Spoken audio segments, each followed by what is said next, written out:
because when questioned about this, the Reverend gentleman seemed to be evasive. What is the purpose of God for the world? We used to sing a hymn to God is working his purpose out as year succeeds to year. And the nearest clue one got to it was in the sort of refrain of the hymn. Nearer and nearer draws the time there shall surely be, when the earth shall be filled with the glory of God as the waters cover the sea.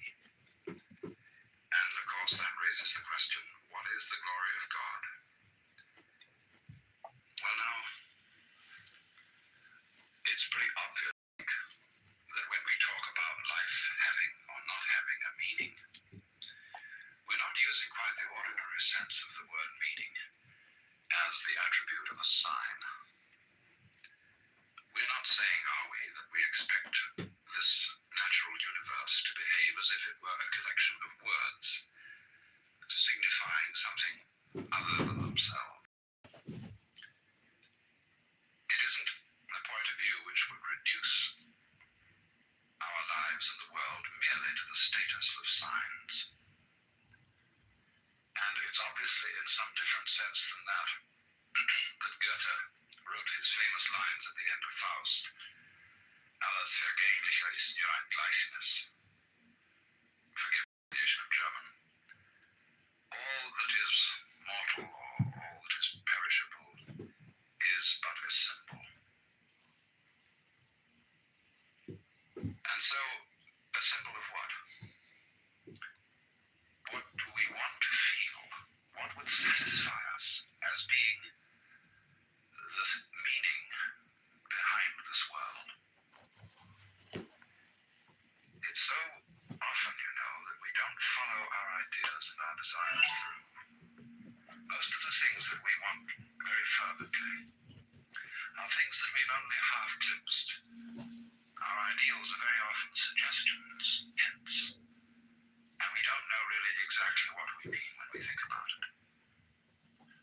But there is this obscure sense in which we feel that life ought to have significance and be a symbol in at least that sense, if not just so buried a symbol as a mere sign. Or it also may mean that life is meaningful. An individual feels that his life amounts to something when he belongs and fits in with the execution of some group enterprise. He feels he belongs in a plan, and this too seems to give people a sense of great satisfaction. But we have to pursue that question further too. Why is it that a plan, why is it that fellowship with other people gives the sense of meaning? Does it come down perhaps to another sense of meaning? That life is felt to be meaningful when one is fully satisfying one's biological urges, including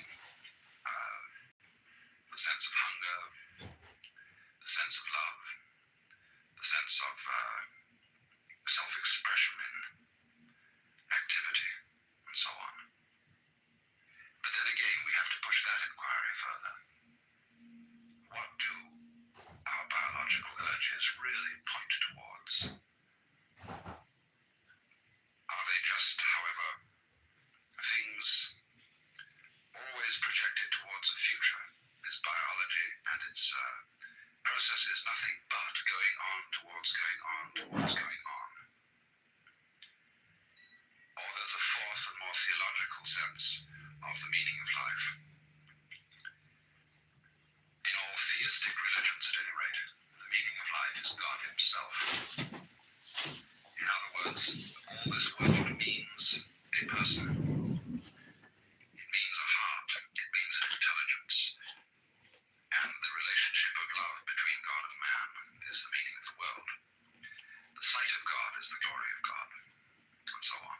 But again here, there's something to be further pursued. What is it that we want in love with a person, and even a person in the sense of the Lord God? What is the content of it? What is it that we are really yearning after? first point. Taking Goethe's words that all that is transitory is but a symbol, and that we want to feel that all things have significance. It does seem to me that there's a sense in which we often use the word significance, where the word seems to be chosen quite naturally, and yet at the same time it's not quite the right word. We say, for example, often of music, that we feel it to be significant, when just at the same time we don't mean that it expresses some particular kind of concretely realizable emotion, and certainly it's not imitating the noises of nature. A program music, would simply imitate something else, and it deliberately sets out to express sadness or joy or whatever, is not the kind of thing I mean. So often when one listens to the beautiful arabesque character of the Baroque composers, Bach or Vivaldi, it is felt to be significant, not because it means something other than itself, but because it is so satisfying as it is. And we use then this word significance. So often, in those moments when our impetuous seeking for fulfillment cools down, and we give ourselves a little space to watch things as if they were worth watching, ordinary things. And in those moments when our inner turmoil has really quietened, we find significance in things that we wouldn't expect to find significant at all. I mean, this is after all the art of those photographers who have such genius in turning the camera towards such things as peeling paint on an old door, or mud and sand and stones on a dirt road, and showing us there that if we look at it in a certain way, those things are significant. But we can't say significant of what so much as significant of themselves. Or perhaps significance then is the quality of a state of mind in which we notice that we're overlooking the significance of the world by our constant quest for it later. All this language is, of course, quite naturally vague and imprecise, because I think the wrong word is used. And yet not entirely the wrong word, because, as I said, it comes so naturally to us. It was Clive Bell, the great aesthetician, who wanted to say that all the characteristic of art, especially the characteristic of aesthetic success in painting, was the creation of significant form. Again, a very vague, imprecise expression. But it certainly is an attribute, not only of those moments in which we are tranquil inside, but also of moments of deep spiritual experience, of what would be called moksha, or release in Hinduism, or satori in Zen. That in those moments, the significance of the world seems to be the world, seems to be what is going on now. And we don't look any further. The scheme of things seems to justify itself at every moment of its unfoldment. I pointed out that this was particularly a characteristic of music. It's also a characteristic of dancing. And in the sensation of belonging with one's fellow men, in the carrying out of some significant pattern of life, which I mentioned as a second sense of the world being meaningful. Again, the character of this feeling is, again, something that is fulfilled in itself. To dance is not to be going anywhere. When we dance in the ballroom, we don't have a destination, we're just going around the room. And it's in doing this, it's in executing the pattern, music with other people. But even though this doesn't point to anything outside itself, we again get the sense of meaning. And this is also obviously the case so often in the satisfaction of the biological urges. Does one live to eat or eat to live? I'm not at all sure about this. I'm sure I very often live to eat because sitting around a table with people, I don't like eating alone. And enjoying food is absolutely delightful. And we're not thinking when we do this, at least certainly I'm not, that we have to eat because it's good for us. And we've got to throw something down the hatch, as Henry Miller said, and swallow a dozen vitamins, just because our system needs nourishment. I remember why recently there was an article in the Consumer Reports about bread, and there had been some correspondence and protests saying that the white bread one buys in the stores is perfectly inedible and lacking in nutrition, and that it was much better to eat peasant-type breads, rough pumpernickel and things of that kind. And the experts replied that our white bread is perfectly full of good nutrients, and there's nothing really the matter with it at all. Well, I felt like saying, it doesn't matter perhaps of the bread being deficient in the essential vitamins. Bread isn't medicine, it's food, and one's complaint against it is that it's bad cookery. It tastes of nothing. And we do tend, don't we, to look upon food so often for what it will do for us rather than the delight of eating it. But if the satisfaction of biological urges is to mean anything, surely the point of these urges is not the fatuous one of mere survival. We might say the point of the individual is simply that he contributes to the welfare of the race. And the point of the race is that it reproduces itself to reproduce itself to reproduce itself and keep going. Now that isn't really a point at all. That's just fatuous. Surely the race keeps going because going is great, because it's fun, and if it isn't, and never will be, then there's no point obviously in going. I mean, looking at it from the most hedonistic standpoint. But then when we come to the question, what is fun? What is the joy of it? Again, we come down to something that can't very well be explained in the ordinary language of meaning, of leading to something else. And this, I think, becomes preeminently true if we think of it in theological language. That the meaning of life is God. In any of the theistic religions, what is God doing? What is the meaning of God? Why does he create the universe?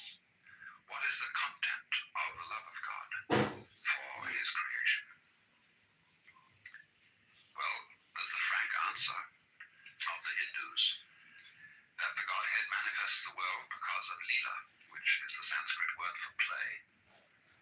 And this is likewise said in the Hebrew scriptures, or the Christian Old Testament, in the book of Proverbs, where there is a marvelous speech by the divine wisdom, Sophia, which in describing the function of the divine wisdom in the creation of the world, in other words, is a manifestation of the wisdom of God. Wisdom uses the phrase that in producing men and animals and all the creatures of the earth, wisdom is playing, and it was the delight of wisdom to play before the presence of God. And when it is likewise said in the scriptures that the Lord God created the world for his pleasure, this again means, in a sense, for play. And certainly this seems to be what the angels in heaven are doing according to the traditional symbolic descriptions of heaven. They are ringed around the presence of the Almighty, calling out, Alleluia, Alleluia, Alleluia, through all eternity. Well, Alleluia may have meant something originally. But as it's used now, it doesn't mean anything except, well, in our own slang, whoopee. It's an exclamation of nonsensical delight. And it was Dante in the Paradiso who described the Song of the Angels as the laughter of the universe. And this sense of nonsense as the theme of the divine activity comes out also very strongly in the book of Job. I always think that the book of Job is the most profound book in the whole Bible, Old Testament and New Testament. Because here is the problem of the man, the righteous man, who has suffered. And all his friends try to rationalize it and say, well, you must have suffered because you really had a secret sin after all and deserve the punishment of God, or because rationalize it somehow. And when they've had their say, the Lord God appears on the scene and says, who is this that darkeneth counsel with words without knowledge? And then proceeds to ask Job and his friends a series of absolutely unanswerable conundrums, pointing out all the apparent irrationality and nonsense of his creation. Why, for example, he said, do I send rain upon the desert where no man is? Most commentators on the book of Job end with the remark that, well, this poses the problem of suffering and the problem of evil, but doesn't really answer it. And yet in the end himself, Job seems to be satisfied. He somehow surrenders to the apparent unreasonableness of the Lord God. And this is not, I think, because Job is beaten down, and that he's unduly impressed with the royal, monarchical, and paternalistic authority of the deity, and doesn't dare to answer back. He realizes that somehow these very questions are the answer. I think of all the commentators on the book of Job, the person who came closest to this point was old G.K. Chesterton. He once made the glorious remark that it is one thing to look with amazement at a gorgon or a griffin, a creature who doesn't exist, but quite another thing to look at a hippopotamus, a creature who does exist and looks as if he doesn't. In other words, that all this strange world, with its weird forms, like hippopotami, and when you look at them from a certain point of view, stones and trees and water and clouds and stars, when you look at them from a certain point of view, you don't take them for granted. They're as weird as any hippopotamus, or any imagination of fabulous beasts of gorgons and griffins and things like that. They are just plain improbable. And it is in this sense, I think, that they are the Alleluia, as it were, the nonsense song. Why do we love nonsense? Why do we love Lewis Carroll? With his Prosbrillig and the slithy toves did gyre and gimble in the wave, all mimsy with the borogroves and the Monraths outgrabe. Why is it that all those old English songs are full of Fol-de-riddle-ido and Hey Nonny Nonny and all those babbling choruses? Why is it that when we get hep with jazz, we just go booty booty booty boo and so on and enjoy ourselves swinging it? It is this participation in the essential, glorious nonsense that is at the heart of the world, that isn't going anywhere, that is a dance. But it seems that only in moments of unusual insight and illumination that we get the point of this, and find that thus the true meaning of life is no meaning, that its purpose is no purpose, and that its sense is nonsense.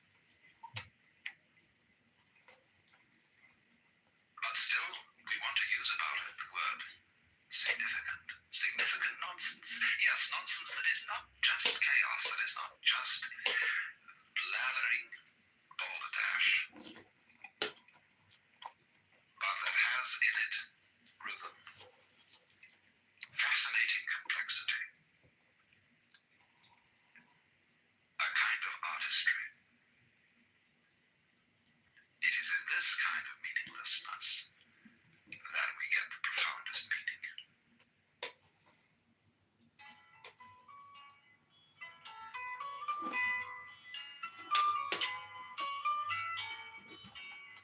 In this high-energy public lecture, Alan Watts explores the deepest metaphysics underlying our images of God. He contrasts feminine and masculine images of God and suggests that when we form images of God, those images are exhibitions of a lack of faith.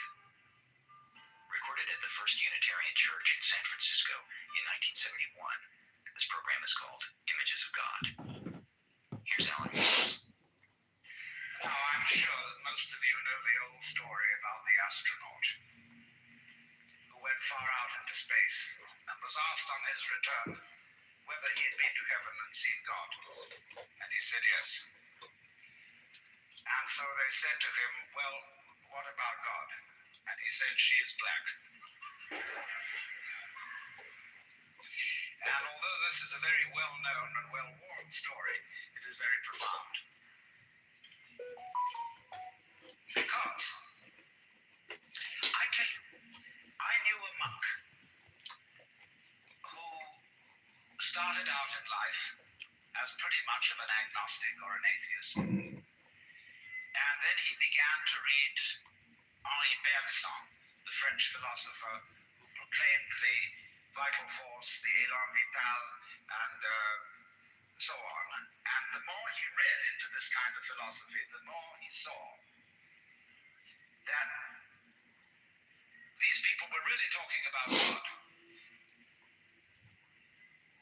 Team, y'all. And I made a great deal of theological reasoning about the existence of God. And they all start out on this line. If you are intelligent and reasonable, you cannot be the product of a mechanical and meaningless universe. Figs do not grow on thistles. Grapes do not grow on thorns.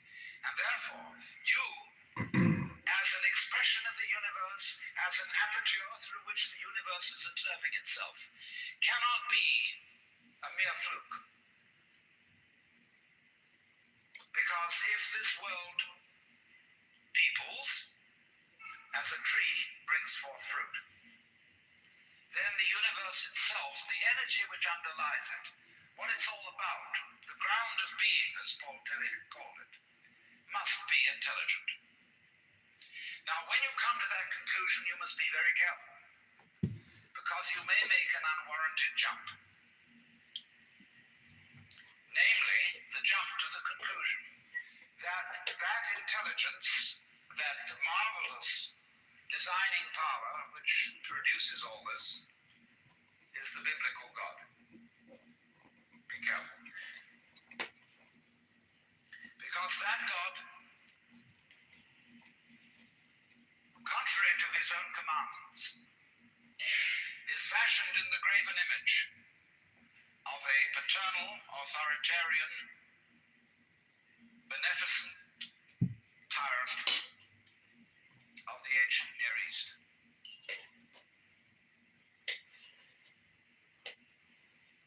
And it's very easy to fall into that trap, because it's all prepared, institutionalized in the Roman Catholic Church, in the synagogue, in the Protestant churches, all there ready for you to accept. And by the pressure of social consensus and so on and so on, some of the it is very natural to assume that when somebody uses the word God, as true. it is that Now, father figure which is intended. That's just your assertion. Because even Jesus No, it's 100% true. The earliest manuscripts don't have John talking about a woman possibly being stoned and Jesus saving her. The earliest manuscripts end at Mary and I believe 2 women, maybe 3, but I think it's 2 women going to the tomb, and he's told not to tell anybody. in March. And now in March, they don't do that, and they go tell somebody. You can hardly believe that the That's interpolation. Do you know why that's a good? But to reject the paternalistic image of God as an idol is not necessarily to be an atheist. Although I have advocated something called atheism in the name of God. That is to say,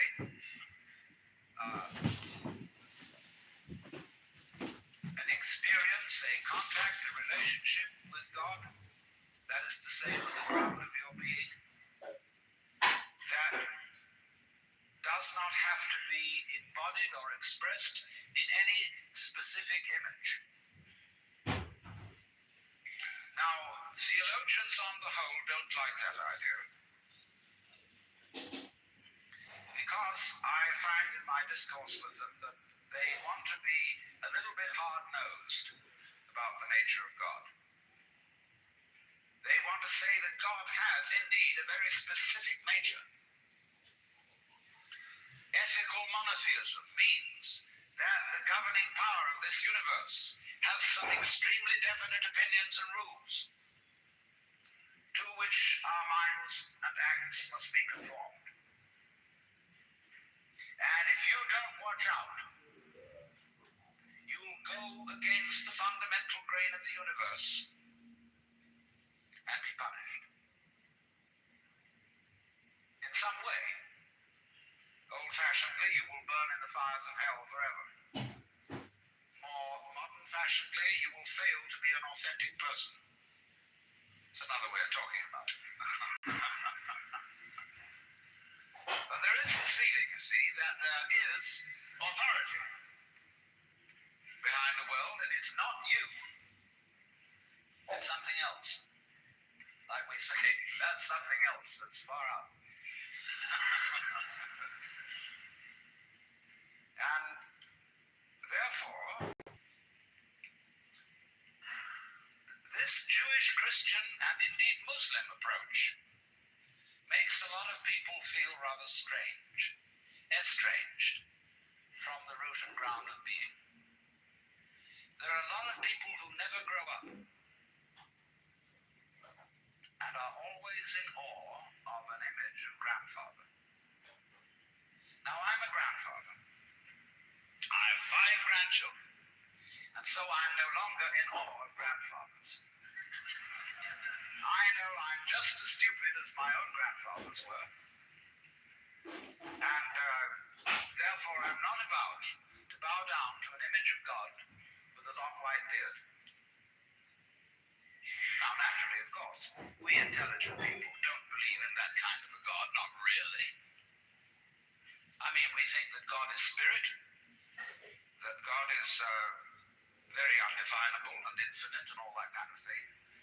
But nevertheless, the images of God are have a far more powerful effect upon our emotions than our ideas. And when people read the Bible and sing hymns, Ancient of Days, who sittest throned in glory, immortal, invisible, God only wise, in light inaccessible, hid from our eyes. They still got that fellow out there with a beard on. It's way in the back of the emotions.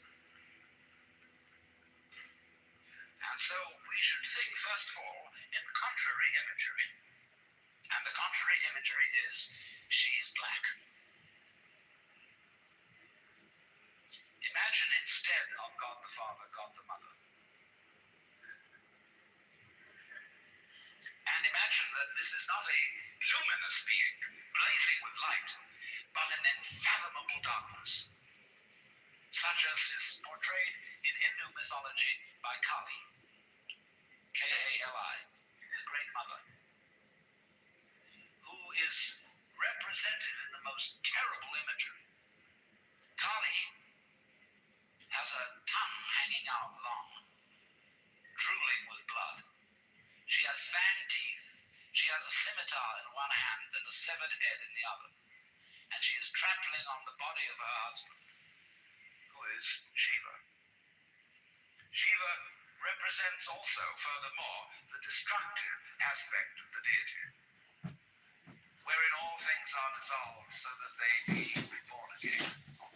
And here is this blood-sucking, terrible mother as the image of the supreme reality behind this universe. Imagine, it's the representative of the octopus, the spider, the awful-awfuls, the creepy crawlies at the end of the line, which we are all terrified of. Now that's a very important image, because let us suppose, just for the sake of argument, that all of you sitting here right now are feeling, well, fairly all right. I mean, you're not in hospital. You don't have the screaming memes. You have a sense, you probably had dinner and are feeling pretty good.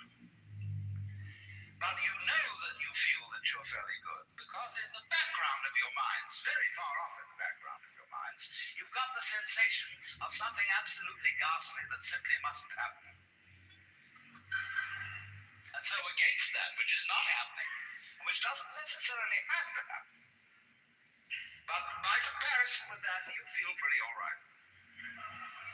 And that absolutely ghastly thing that mustn't happen at all is Kali. And therefore, at once, we begin to wonder whether the presence of this Kali is not in a way very beneficent. I mean, how would you know that things were good unless there was something that wasn't good at all? Now I'm not putting this forward as a final position. I'm only putting it forward as a variation, as a way of beginning to look at a problem and getting our minds out of their normal ruts. She's black. Well, she, first of all, feminine, represents what is called philosophically the negative principle. Now, of course, people who are women in our culture today and believe in women's lib don't like to be associated with the negative because the negative has acquired very bad connotations. We say accentuate the positive. That's a purely male chauvinistic attitude. How would you know that you were outstanding unless, by contrast, there was something instanding?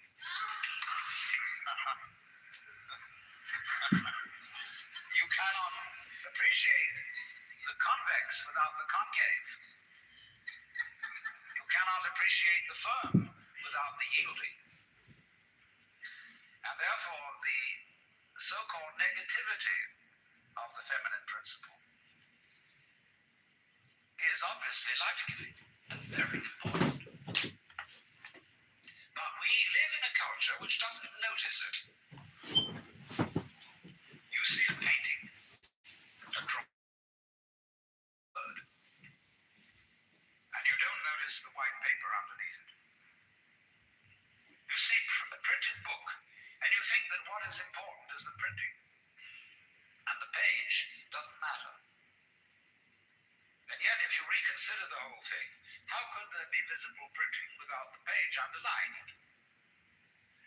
What is called substance, that which stands underneath, underneath, stands. To be substantial is to be underlying, to be the support, to be the foundation of the world. And of course, this is the great function of the feminine. To be the substance. And therefore, the feminine is represented by space, which is of course black at night. But were it not for black and empty space, there would be no possibility whatsoever of seeing the stars. Stars shine out of space, and astronomers, very high-powered astronomers, are beginning to realize that stars are a function of space. Now that's difficult for our common sense, because because we think that space is simply inert nothingness. But we don't realize that space is completely basic to everything. It's like your consciousness. Nobody can imagine what consciousness is. It's the most elusive, whatever it is, that there is at all. Because it's the background of everything else that we know. Therefore, we don't really pay much attention to it. We pay attention to the things within the field of consciousness, to the outlines, to the objects, to the so-called things that are in the field of vision, the sounds that are in the field of hearing, and so forth. But what it is that ever it is that embraces all that, we don't pay much attention to it. We can't even think about it. It's like trying to look at your head. You know, you try to look at your head, and what do you find? You don't even find a black blob in the middle of things. You just don't find anything. And yet that is that out of which you see, just as space is that out of which the stars shine. So there's something very queer about all this.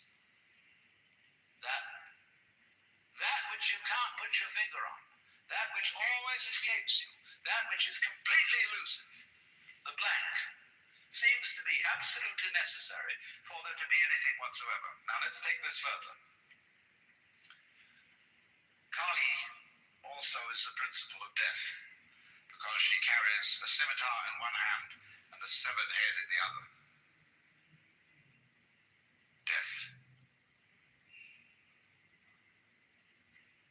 This is tremendously important to think about. We put it off.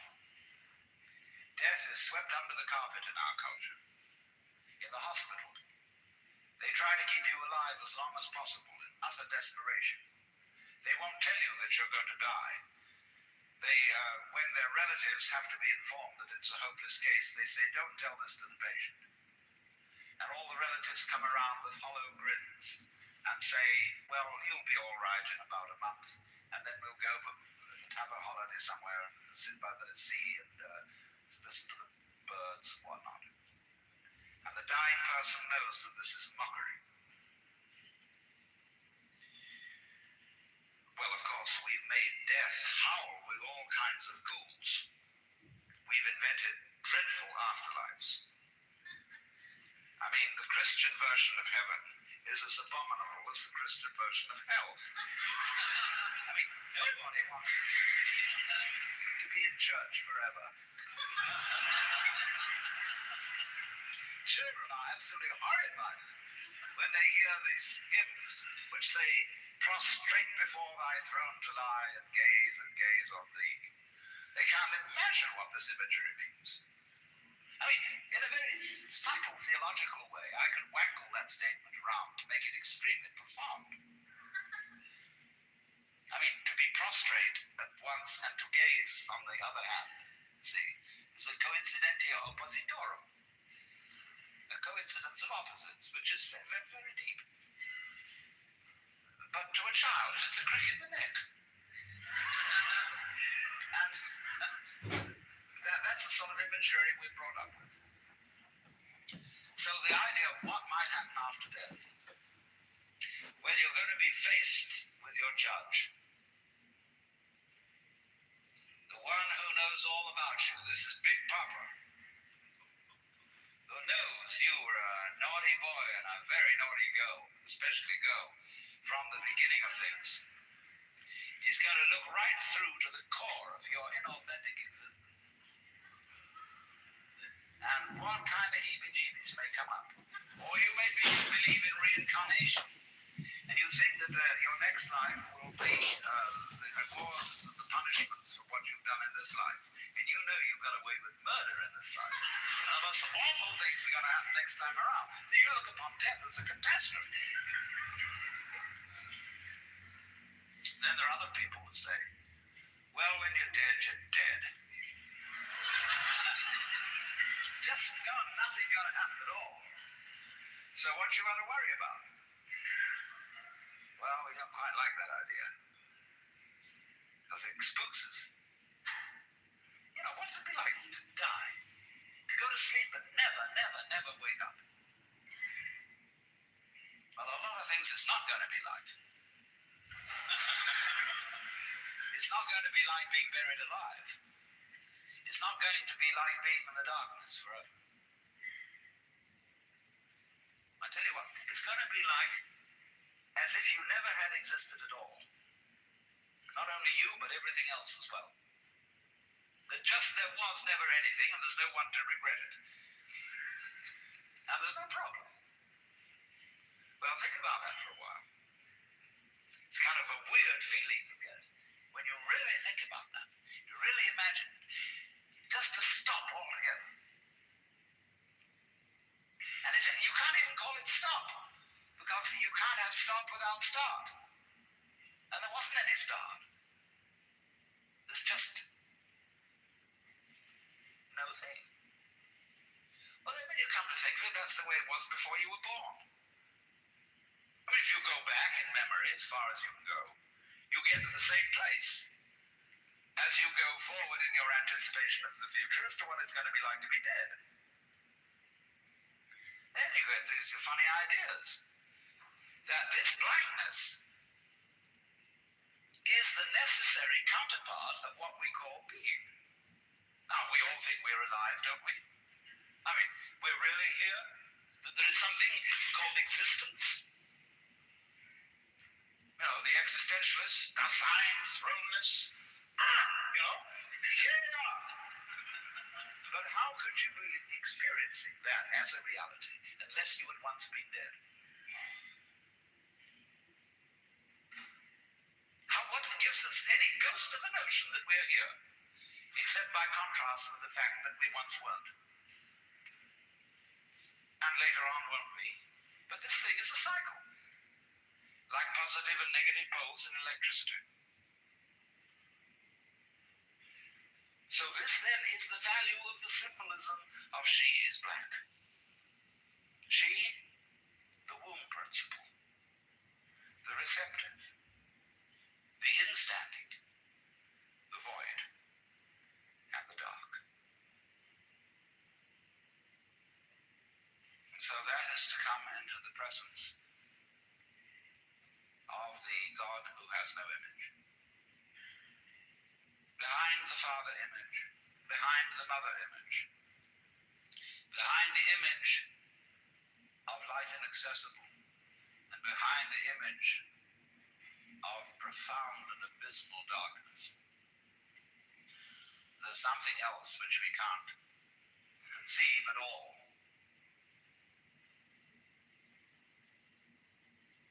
Dionysus the Areopagite called it the luminous darkness.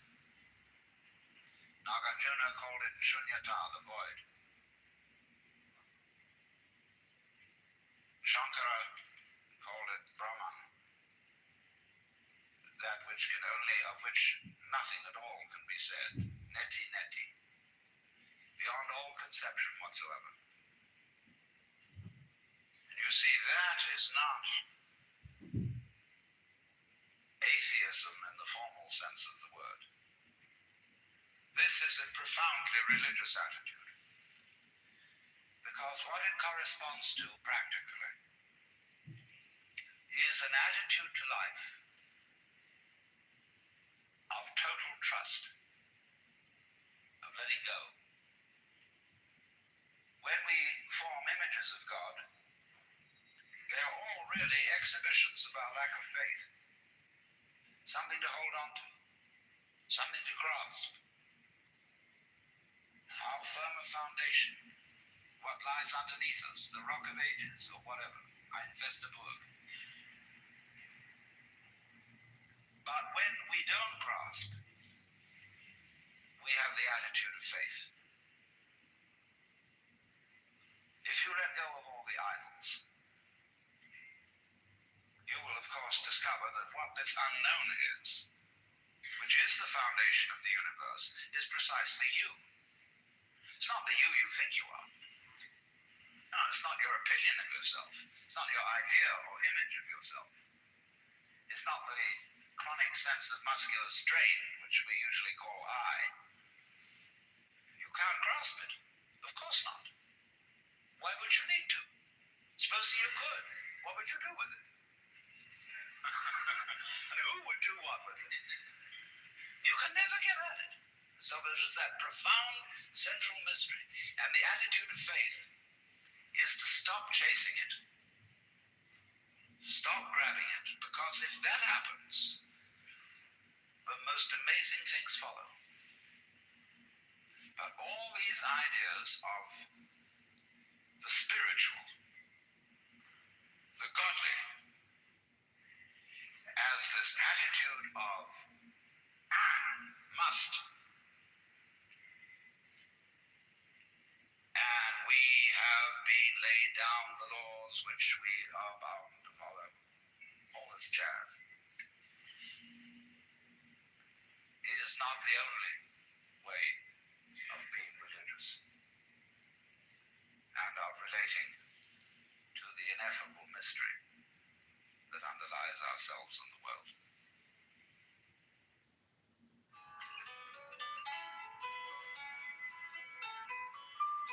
Audio wisdom titles have been selected from hundreds of hours of original live recordings to bring you the ideas and insights of some of the most important thinkers of our time. Please join us again as we present notable authors and speakers in historic lectures and intimate conversations as they share their thoughts with you in their own words. For a complete catalog of offerings, please call 1-800-969-2887 or write to Audio Wisdom, Post Office Box 2309, San Anselmo, California, 94979.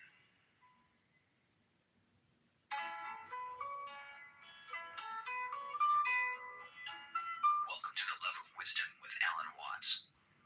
This is Limits of Language. It was recorded in April 1973 in Philadelphia, Pennsylvania. Here's Alan Watts. Tonight, at any rate, we've got to go through some theoretical material, so we're on a head trip. I don't know where the trip will end up. It depends on you.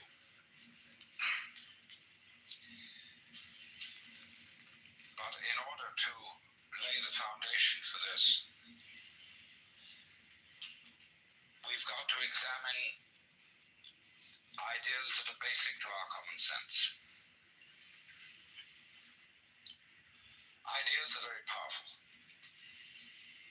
It's not only emotions that are powerful in human life. Psychoanalysis has, of course, examined the emotional bases of human opinions and beliefs, but one should also examine the intellectual bases of psychological principles, or theories, or therapies, because everybody who speaks a language at all has underneath the surface of the language, or the figuring that he uses, certain basic assumptions which are usually unexamined. And these unexamined systems of belief are extremely powerful in their influence over our lives. We'll begin with one very common idea that's built into our common sense, which is that the world, the physical world, consists of two aspects, respectively form and matter. This was foisted on us by Aristotle, and also by the Bible, because it is said that God created man out of the dust of the earth, and as it were made a figurine in his own image, and then breathed the breath of life into its nostrils, so that this form of clay became a living being. And so underneath that lies the notion that everything material is made of some sort of basic stuff, like clay is the basis of pots. And for centuries, scientists, philosophers wanted to know, what is that stuff? What are we made of? Now look here, a carpenter makes tables out of wood, and a potter makes pots out of clay. But I ask you, is a tree made of wood? Obviously not. A tree is wood. It's not made of it. Is a mountain made of rock? Obviously not. It is rock. See, our language contains innumerable ghosts.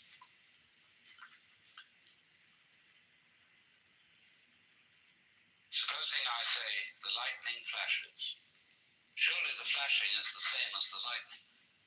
There is not one thing called lightning and another called flashing. The lightning is the flashing. It is raining. What is this that is raining? The raining. I can make a noun out of a verb any time by turning it into a gerund. So we populate the world with ghosts, which arise out of the structure of our language, and thus, therefore, of the structure of our thinking, because we think in language or in figuring and numbers. And so it's an intensely fascinating investigation to find out what are the hidden assumptions that underlie language and figuring. In other words, language and mathematics. And here is this basic assumption, you see, that is almost with us all. It comes again and again into our everyday speech, that form, pattern, organization, organisms are made of something. As if there were some inert, primordial, and of course stupid stuff which had to be put into shape by an energy and an intelligence other than the stuff. Like the intelligence of the potter shapes the clay. So therefore, we have a basic picture of the world in which everything is being pushed around.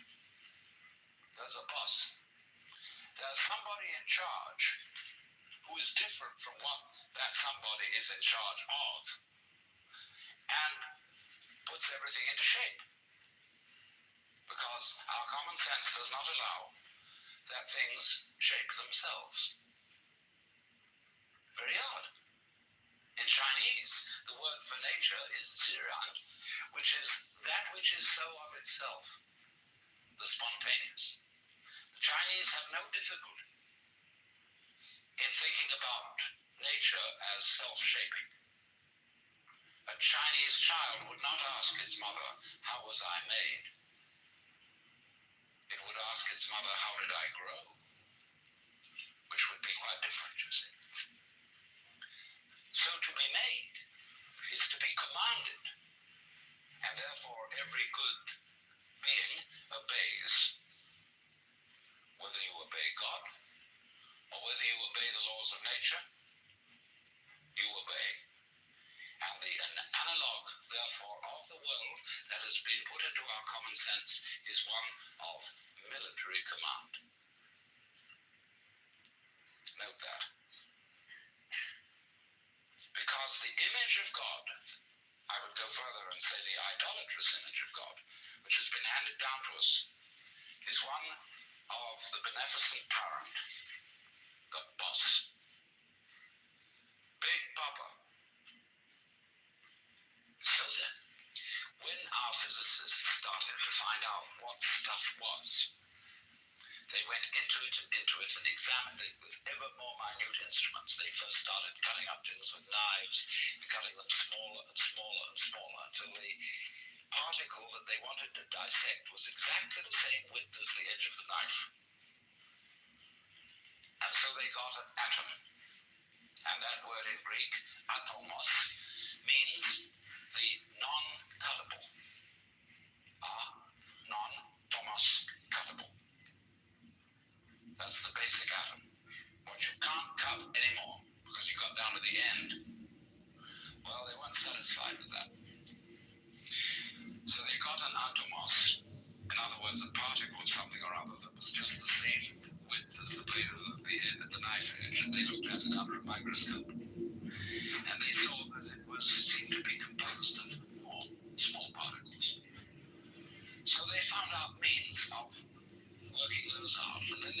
found extraordinary means of investigating the properties of matter. Then they reached a point where they couldn't decide whether it was particles or whether it was waves. So they called them wavicles.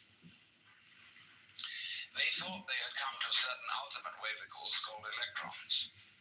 But then, unfortunately, everything fell apart and they found protons, mesons, and many other extraordinary things.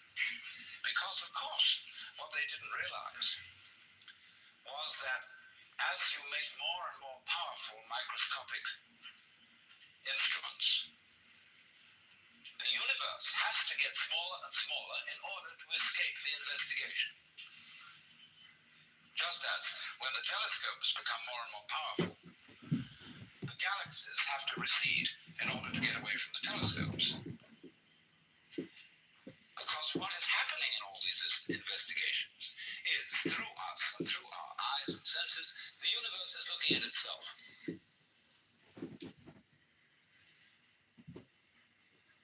And when you try to turn around to see your own head, what happens?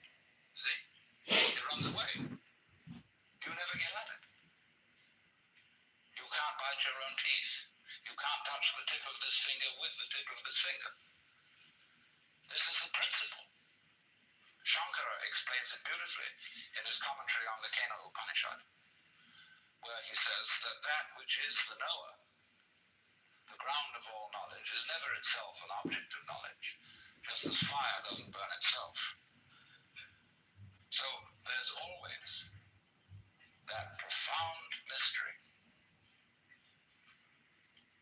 that you are never going to be in absolute control of what goes on, because if you were, Killing innocent people that just were programmed this certain way, and we should change their minds through means. wants that. Maybe like concentration camps. But I'm kidding. But kinda true. We re-educated the Nazis and we re-educated the Japanese, right? They were both really genocidal, and they became great allies. They're no longer that way. We actually defended Japan. We first reduced them to ashes with the atom bomb, and then we made them into the second most powerful economy on the planet. The number 2 economy in at the time of the Asian Tiger, like the 80s. Now it maybe it's number 3. You're crazy, bro. You're crazy. I'm crazy. What do you think? I think all countries should unanimously. How do you say it?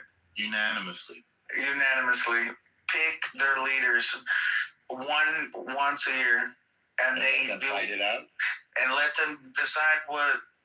Well, they'll be like a governor. Everybody's maybe governments get randomly, but they get maybe 4 years, and whatever they decide, then it's up to the people if they want that. But it always has to be random. Could be a good guy, bad guy, and then let's see how the be world smart works. enough to do a good job. What we're learning is that people want to keep their power, and they're going to increasingly break rules to keep the power.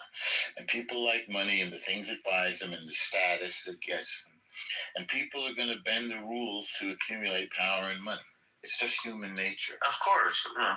Even some of the best people will do it in certain ways. So now what do you do with that? Because once they're in power, it's hard to get them out.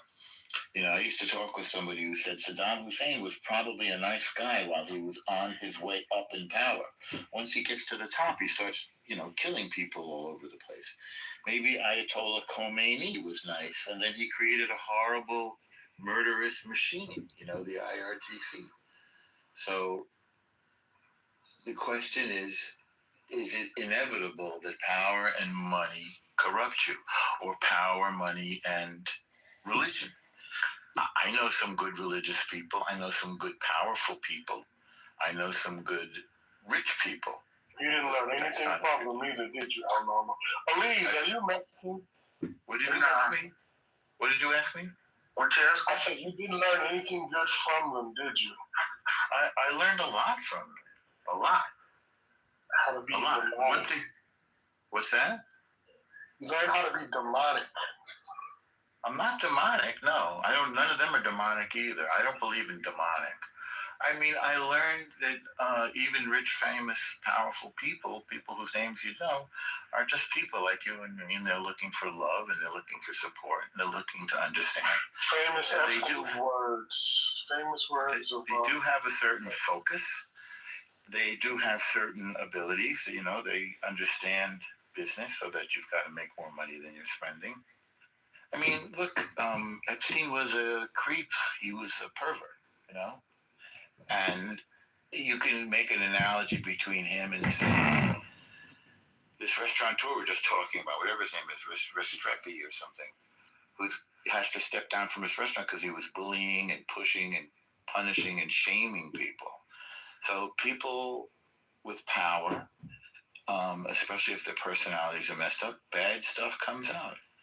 So Epstein did this really disgusting thing. Whatever. Did you know him? You look like you might know Harvey Weinstein. Didn't know him either. Never met him.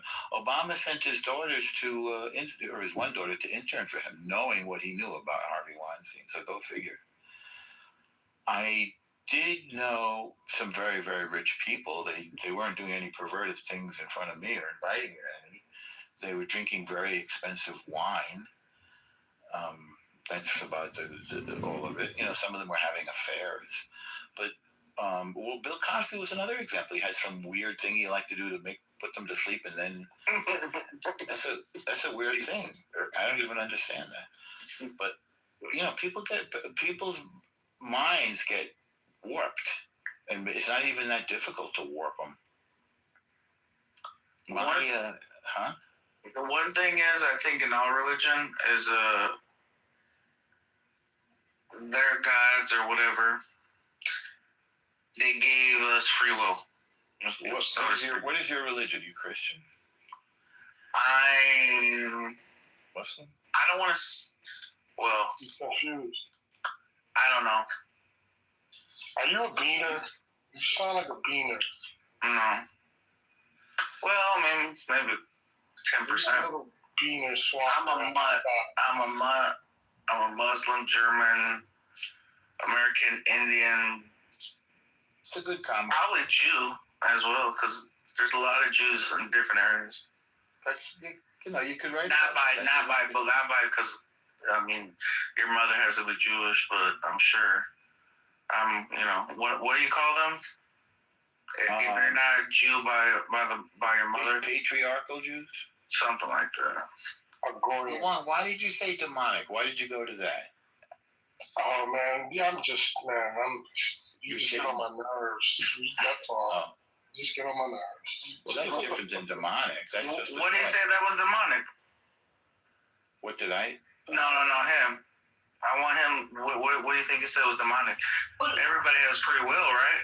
Well, and your religion?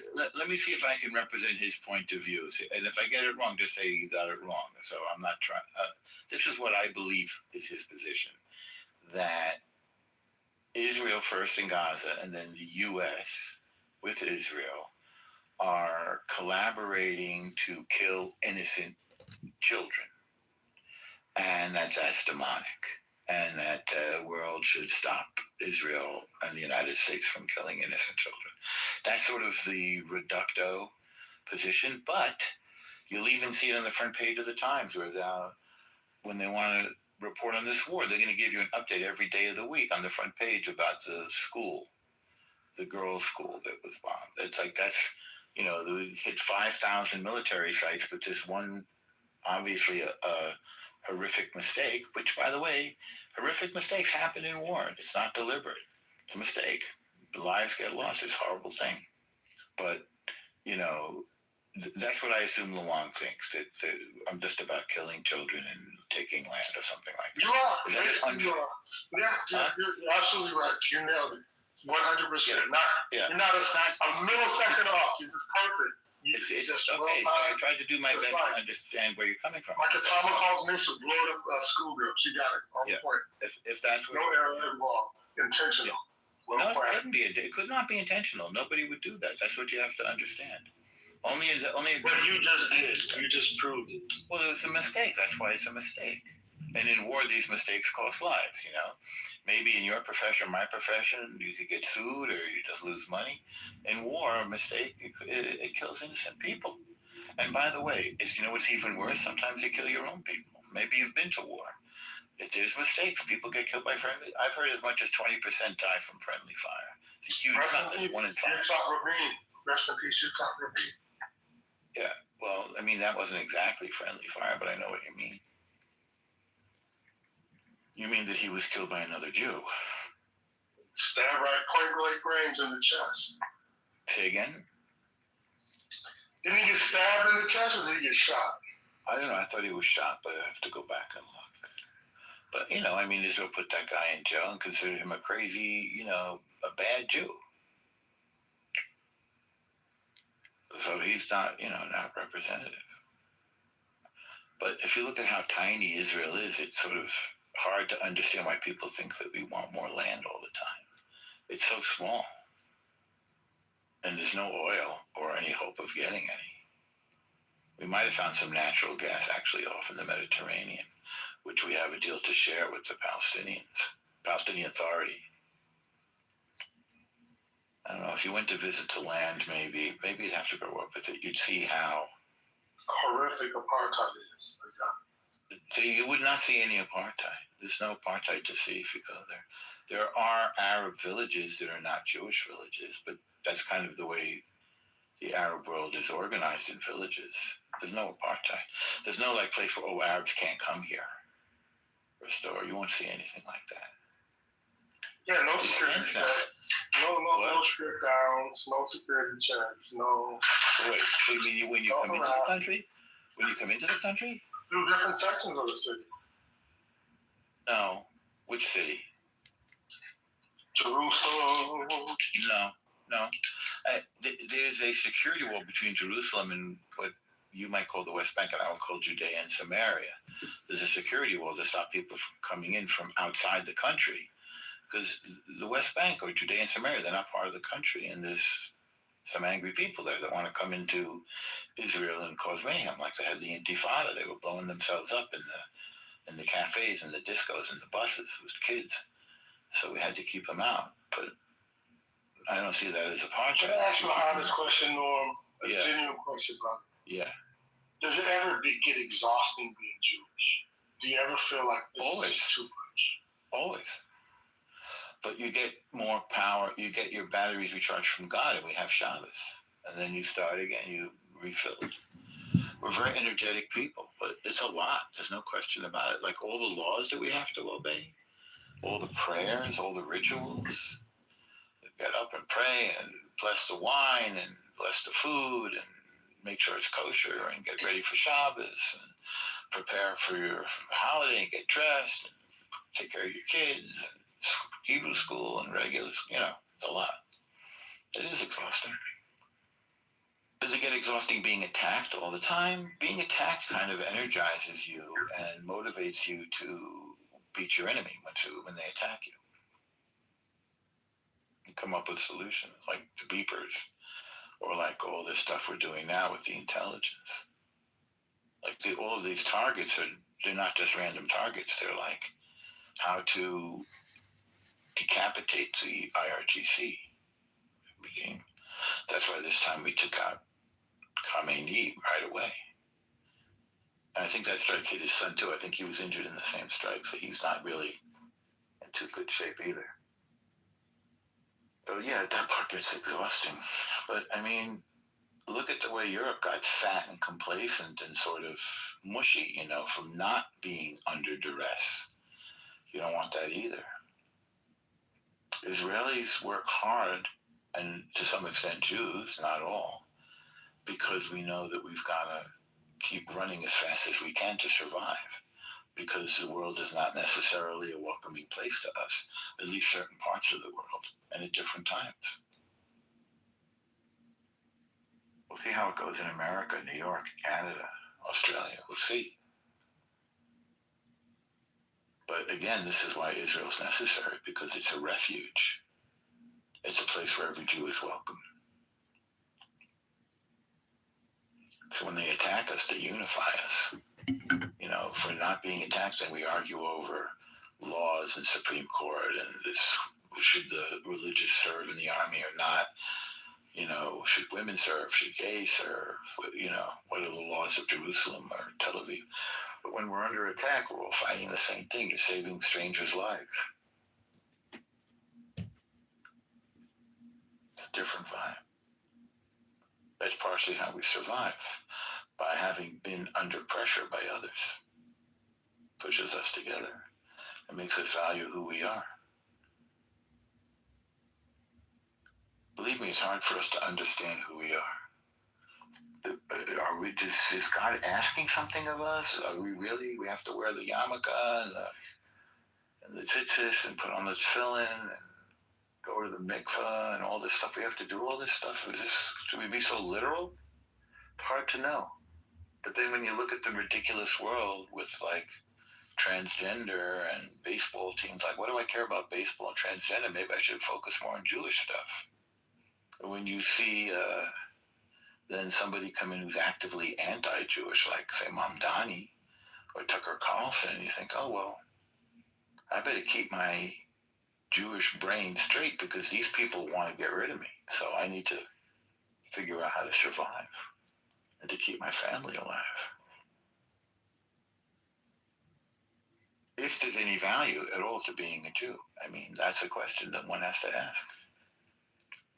I decided the answer is yes. I would say that for anybody. If it's a Latino person, a black person, Japanese, is there a value to keeping that Japanese thing, whatever it is, going? To me, yes, there's a great value. There's usually under your definition. The blackness out of you, the Domestic terrorism doesn't exist. the Latino issue. You know, you weren't allowed to have different nations. The same thing with the Ottoman Turks. They didn't want to hear about your nationalism. Same thing with Iran. They don't want the Baluchis and the Armenians and the Kurds, you know, staking out their own territory. They want a united Iran. The United States doesn't want the southern states seceding or the western states. So there are struggles between the vision of the greater good of the country or the society and the greater good of the constituent groups, the ethnic groups. How can you keep everything together?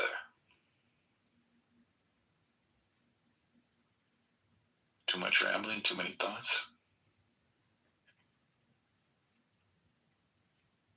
I see that, what's his name left? You guys asleep? Well, I'm going to do something productive because I'm a Jewish guy. I'm trying to learn something now. So take care, you guys. Protecting the sanctity of our elections is not optional, it is essential. Here in Illinois, however, we have seen preventable failures that undermine public confidence in our system. In the Republican primary for governor, voters across our state are facing chaos. In 5 counties, Lake, Kane, McHenry, Boone, and Ogle, ballots included a candidate who, according to the State Board of Elections' final certification, should not have appeared.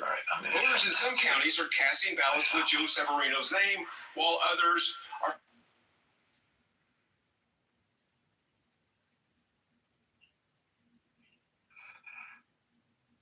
Top packs. Okay, thanks, guys.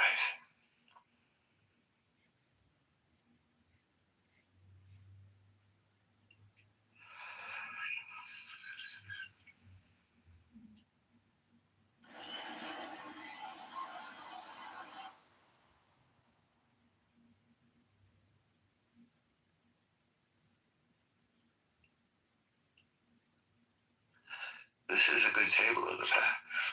All right. Yo, no, some of that Jewish money. For what? Because you're handsome. Yeah, and I'm poor. Okay, I'll I'll tell you a Ronald Reagan joke, okay? Or a story. So this woman, young girl, comes up to whatever, high school junior or freshman, comes up, meets Reagan, and Reagan says, "What do you want? What do you want in the world? What do you think the world should look like?" Go to work. So she said, "I want everybody to have a home. I want everybody to have food. I want everybody to be okay." I heard that. You know this joke already? Did I tell it the other? Go to work. No, I've seen the video. Okay, it's not quite that. Should I tell it or not tell it? Say it. Tell it. Okay, all right. So, because you're not far wrong. So he says to her, "Well, you don't have to wait. If you want to help poor people, you can come mow my lawn and clean up my yard for me. I'll pay you $50. Come on Saturday." And she says, "Great, I'm going to do that. I'm going to mow your lawn and clean up your yard and take that $50 you pay me, give it to that homeless guy down the block, because I feel terrible for him." President says, "Okay, it sounds like we have a plan." And then she goes, "But wait a second. Instead of me doing that, why doesn't he come up here, mow your lawn and clean your yard? And you can give the money directly to him, and I don't have to get in the middle of that." And President Reagan says, "Welcome to the Republican Party."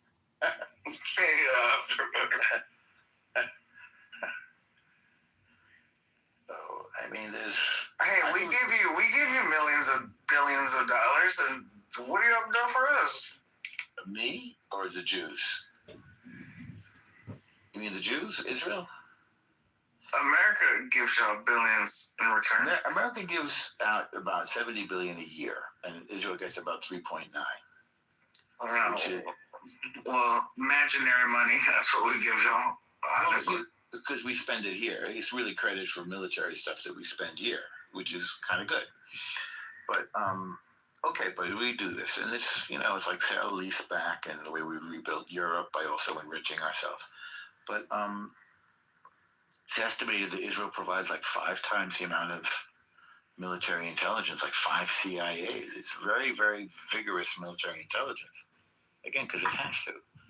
And similarly, we're battle testing all the equipment that you guys sell us and giving daily reports. So America hasn't been in a war in a while and doesn't need to use all this fancy stuff that they're producing. Israel field tests it, makes improvements, and is on the phone with the weapons manufacturers like every day, helping to improve the product, make it safer and more effective. So, yeah, you're welcome. Yeah, thank you. I'll be generous. Yeah. I'll take the stimulus pack, 1,200. Did you get one of those? I don't even think I got one of those now. Yeah, I had to pay it back. In taxes? Oh, yeah. Well, I'm going to do a little bit of, I'm going to listen to some intelligent podcast about the war. All right, you do that. Then I'll send you my Venmo. Okay. Then tomorrow I can go into politically correct and mention 2 things that I learned tonight and get thrown off the stage. Okay, war never changes. What's that? I said war never changes. All right. Oh, let's see what I learned. Talk to you later.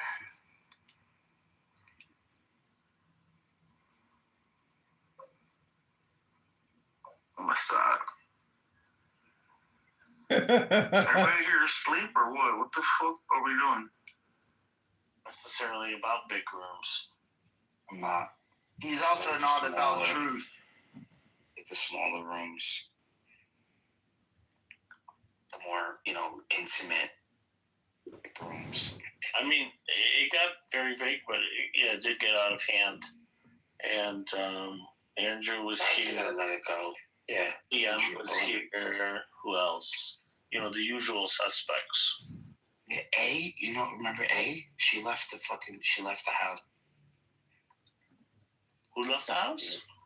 A. Brazilian girl. Oh. Because somebody made a black comment, and Draco was like, "Oh, why are you gonna?" Because they're always breaking my balls about Illumi.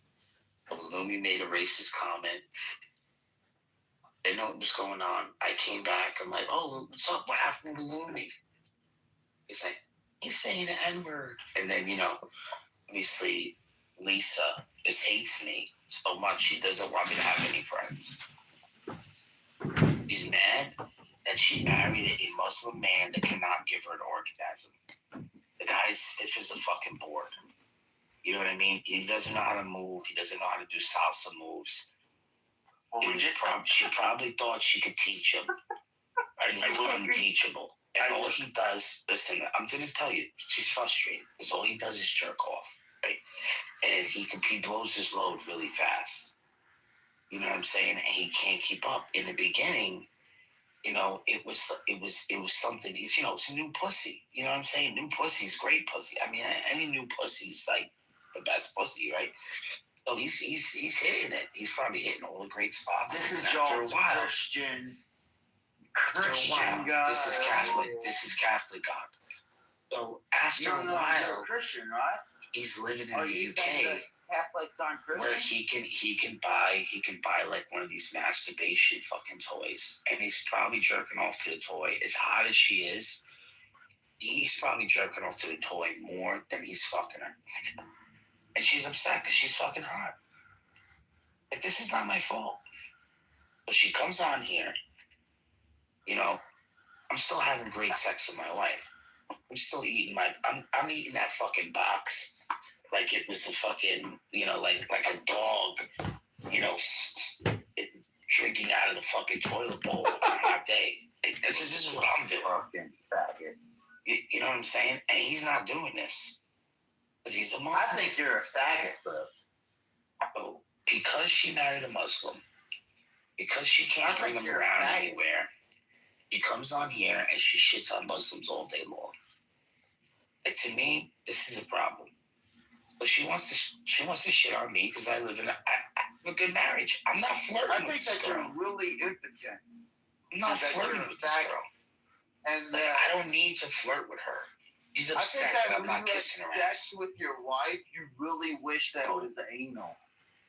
Like, I really think that you were top tier. Yeah, if I wanted to go anal with my wife, she'd allow me. If I wanted to do it.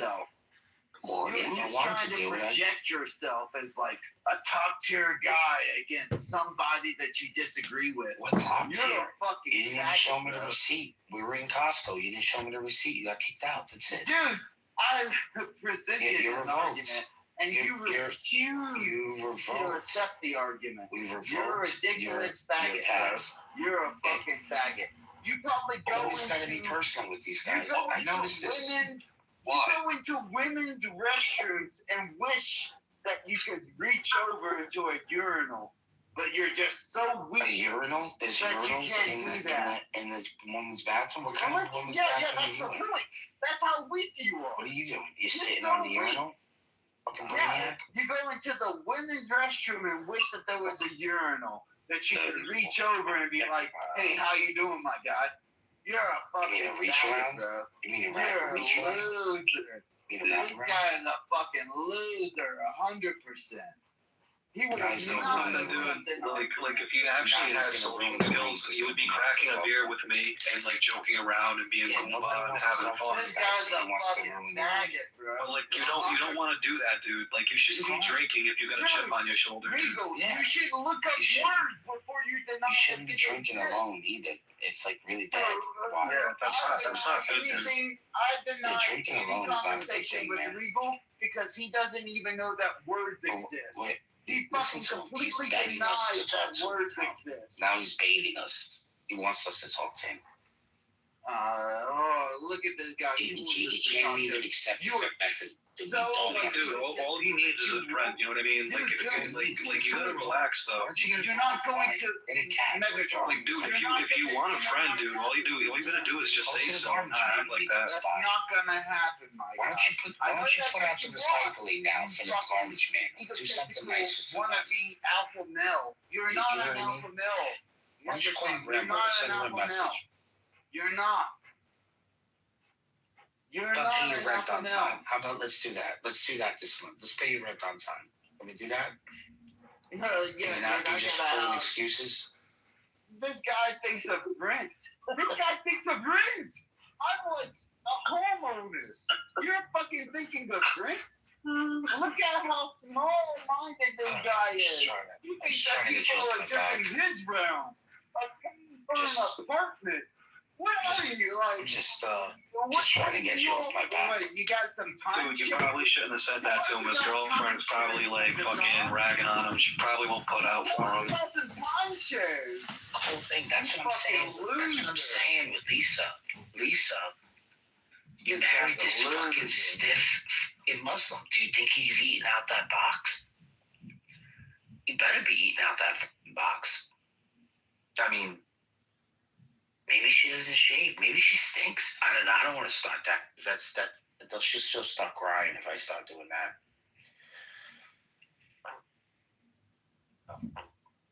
Daniel, you think I can make her cry? Well, she was hanging out with you the other day, dude. Now she's all like feuding with you again. I haven't made a girl cry. Maybe I can make her cry. Why was she hanging out with you the other day? She was all cool with you the other day. Now she's all mad at you again? No, she's got stuff against me. You do know that big girls. Look at this petty shit that y'all are talking about. What was that? What was that, Euro? I couldn't hear you over this. I said big girls. I'm sure you couldn't hear because you're just sucking dick. Say it again. You're a fucking faggot, bro. Say it again. What are you talking about? What are you talking about? You're talking about, oh, well, some woman, I made her cry. Congratulations, dude. You're a fucking male at that point. Like, Okay. What are you talking about? All right, Euro, what did you say again? I'm gonna knock you down. Don't you know that big girls don't cry? Yeah, sure. Yeah. Frankie Valley Do you just wanna- said that do fucking you want me to show you the list? 1956. You have a list? I have a list. And it's top tier list. You make It's a a list it's a of fucking people? amazing You list. loser. You An loser. amazing You're list. like, Let's see. hey, Let's see if we're got gonna go. laid. We're gonna go I'm one for I'm one. gonna write this name down. I'm gonna go one for one with Daniel. Let's see if he You can top me. fucking loser. So number one, Cora. Daniel, have you made Cora? Right? He didn't. I did. Aurora. Right? Yes? No? No? Nobody? 2-1. What are you? 2-1. You want Aurora? What? No? Okay. What? 80. You're just naming. 80 cried. You're just naming aliases on this app. 80 cried. They already have Aliases 3 on this flat. Wait, what is this a list of? girls that have made cry on this app. Oh, Discord, I got a whole you're nother- top-tier Discord? male, doesn't it? That makes- Discord, I got a that whole makes you other top-tier list. male, doesn't I it? got a whole other list on Discord. Oh, okay. That makes you a top-tier guy.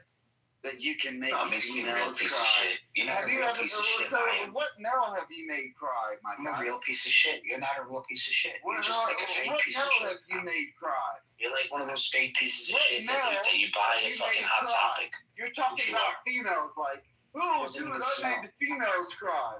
What course I male have you made cry, you alpha wannabe? Dude, just admit that you're a pussy. Just admit it. Pussies cry. You're crying right now too. I mean, you've been crying since I stopped talking. Dude, I ain't crying. You're I'm proving just my point. pointing You're out that proving you're my a point. pussy.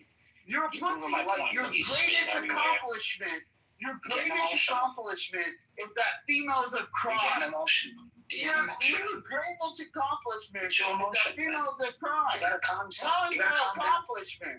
How is that an Calm down. accomplishment? You gotta calm down, bro.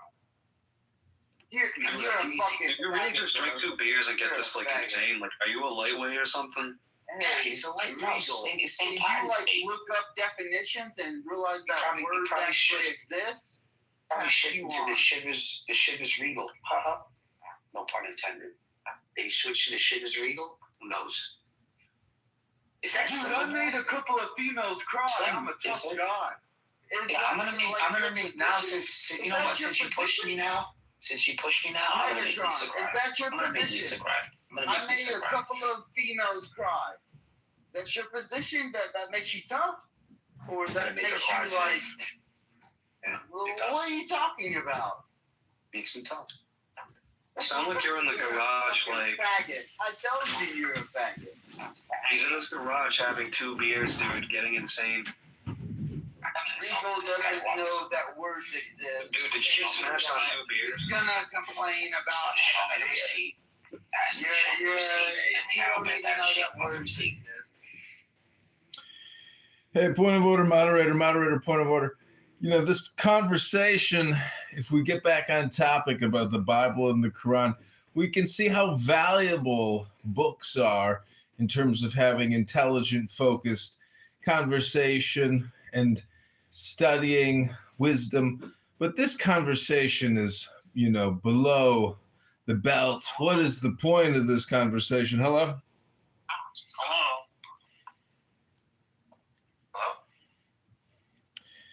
For example, we have young men like CM down there who are still just maturing and developing. And so it's upon us Christians to help educate, illuminate, and share the good news with these young people who may be confused about the truth of the gospel. Hello? You should have heard him yesterday. He was so mad. He doesn't know what epistemology is. I asked him about epistemology. He's like, what are you talking about? Then some other guy came in. Wait, you're saying CM? Yeah, CM. How does CM not know about epistemology? What is your... He's just going to do the same stuff Y does. Look, listen to him, Marsh. What is your epistemology? Yeah, what is your epistemology? What is your worldview? Yeah. Epistemology is not your worldview. No, I'm asking you, what is your worldview? What is your worldview? Well, he does know what epistemology is.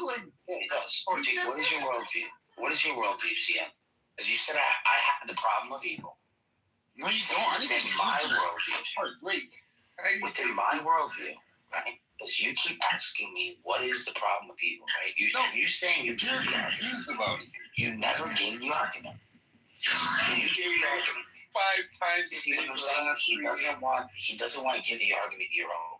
Because he said he did it yesterday. Oh my gosh. He's doing what the Muslims did. Should I do it again? No, we already did this argument already. I can... Dude, I've summarized it in like a sentence or two. I don't need you to summarize it. I need you to give me the full argument. Give me the argument. No, you don't. What is evil? What is evil in my worldview? I don't know. I have no idea. I don't care. So then how do I have what the problem of evil is? I can answer that question. Are you a Christian? Traditional fucking theism. Why? Nobody's talking to you. Why? Of course you don't want it with me, dude. Stop speaking to you. You don't want it. Stop speaking to you. Yeah, you're a fucking loser. You don't want it with me. He's doing it again. That's all this guy knows how to do. Mark he really doesn't know what the problem of evil is. You start telling, like, can you give me the argument about it, and he starts can you give me the argument, please? Random shit like determinism. Can you give me the argument, that please? just don't apply. Can you give me the argument, please? Give me the argument. No, you know what? Seriously, I fell for that yesterday. You see what I'm saying? Yeah. Megatron, any day that you want, just me and you. I'm not going to bring it up. I want you to shit on a panel. I want you to at any point, you and I. This is what atheism. This is atheism, guys. Oh, this is atheism. Yeah, this is atheism. Any point you want some, let's get it, my guy. This is the atheist worldview. The one guy's talking, the other guy only gives one argument a week. That's atheist worldview? Is that what you want? Yeah, blah, blah, blah. He sounds like my son. I swear, you sound like a little boy. You sound like a little boy. It's so funny, dude. Mark takes his life and blames it on atheism. Right. All you do is... This is atheism. Think about it. This is atheism. Megatron is try to say... Megatron. I'm better. But when I say at any point, my voice yet. At any point, we can discuss it. You and I. You just say, I don't want it. Not with you yet. Point of order, moderator, point of order. I'm very confused because this is a Bible and Quran room, and these young people, maybe we can get them to maybe read the Bible or Quran to us to prove that they can actually read, because I'm wondering, maybe people are just using their thumbs now, their opposable thumbs to do action, but aren't actually reading anything. Maybe we can find out if they can read. Yeah, can you guys read? Go to sleep, John. Like, that's just... hello. I'm sorry, but everybody who continues to speak and attack or tell me to go to sleep, if you could maybe just read a paragraph or 3 sentences to confirm our theory that perhaps you can't actually read. Well, see, I'm actually. Yo, this guy why doesn't stop. This guy why is obnoxious. So he just doesn't stop. This guy's got someone's got to stop this guy. Me, right? These guys make ridiculous claims, and yet I bring up words like interpolation, and a person on this panel. What's interpolation? They say that the word doesn't even fucking exist. And the word doesn't exist. Megatron just said, "What is that word?" Yeah, what is that word? I told you why that the word doesn't exist. You're not listening. Yeah. Yeah, Megatron just said that too. Yeah. Definitely. The word does exist. Oh, it's my interpolation of the word. It's my interpolation of the word. No, that's not what interpolation means. That. Oh my God! You're confusing interpolation with interpretation. Do you know what that word means? Yes. Like that's the. I don't think that word means what you think it means. Megatron, that was directed towards you. Oh, you don't want to talk to Euro? Now you're ignoring the other mods? I mean, we'll just agree. No. Okay, I want to say 2 things. I believe Y does know how to read, and I believe CM knows how to read. Math. You should also mention how apparently there's 2 people on the panel who don't know what a fucking word is and claim that it doesn't exist. Oh, really? Are you interpolating that? They are the smartest people. Well, how did you come to that interpolation? What did Not you an know? interpolation. It's an extrapolation. Oh, no. How did you come to that interpolation? Oh my gosh, that's how fucking dumb these people are. They don't understand. Can you interpolate that? Oh my interpolate that, please? They don't even understand the usage of a word, the context of a word. Well, that's why he's asking You have to agree that these 2 people are being fucking dumb. That's it. You and I. You have to agree with that. All you have to do is interpolate the word. And they don't even know what it means. All you have to do is interpolate it. That's it. Oh my gosh, dude. Hey, White, how was your conversation with Regal? Oh my, my conversation with Regal could have been better. Was he not insufferable? Like, did he ask the dumbest questions on the planet? To me personally, but why others they might this is all they learned. You know, this is all that's to learn in Andrew's Andrew's why I'm here, to make fun of This is the only reason why Andrew's Room exists. Because once you become an atheist, you learn how to be a professional insulter. Well, that's all they do. That's all they've done. They've been in here. Isn't that all you've That was their done? biggest argument. That was the biggest argument. No, Lord, I don't insult all people. Watch, They're they're not all going to stop doing it. Watch. Sam, stop. So, Megatron. They're not going to stop. They're not going to stop doing it. Watch. Isn't that all you've done? Is that you tried to insult us? And well, I was trying to interpolate what you were saying. I just proved that I used a word, and you were not in the room when that word was used. But a person that you align with, real quick, Euro, real quick. A person that you aligned with didn't know that word even fucking existed.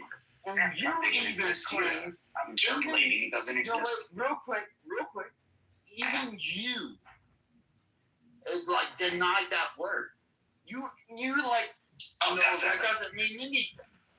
That's how fucking retarded for people that I have to talk to. Now you just call me retarded. All right, point of order, moderator, point of order. I want to say CM every night has been telling me to go to sleep. I'm just wondering, like, is it really worth it to spend your energy to tell a guy at 2, 3, 4 in the morning to go to sleep? Is that how you usually spend every day of your life, telling some random guy on the internet to go to sleep, CM?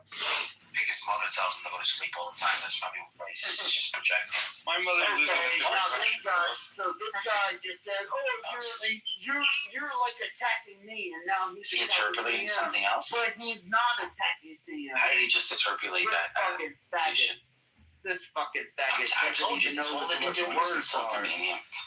Of course I'm insulting you because your intellect is smaller than mine. So I can attack you. I will punch down on you. I mean, at least you're not married. At least you're not married to a Muslim that doesn't know how to eat out your box. You that's a really have the truth. So when you're so dumb that you don't know what words mean, imagine getting married. Hey, why? What kind of beers getting married? Yeah, why? Imagine getting married and making this. Odell IPA. Yeah, IPA. Nice. So, Megatron, I have a question for you. Yeah. It's a yes or no question. Okay, go for it. Okay, would you say that the truth is really just a question of interpolation? Well, first you have to interpolate what you think truth is. No, my That's God. right. Do you know what interpolation means, you fucking retard? He just tricked this you. guy. What is wrong with this guy? Dude, you realize he just questioned you. And you fucking fell for it. Of course I did. Interpolation. It's not interpolation. Like, you... What? Interpolation is not interpretation. Do you realize you said the same word again. That's what I'm saying. I thought you were drunk there for a second. But yeah, keep going. No, you realize that though he just trick questioned you. Do you realize that? Did he? Were you the only one that caught that? Do you realize that he just tricked questioned? Are you saying, is that what I interpolated out of what he said? Holy shit. Do you know what interpolated means? Yeah. I've been using it. Okay, what is it? What is it? You want me to interpolate it for you? Are you a okay. What does yes, interpolate it for me. Oh, I am using it right. No. You just said it. I just asked you. Interpolate it. You asked me? You asked me? Okay. I'm asking you, interpolate it for me.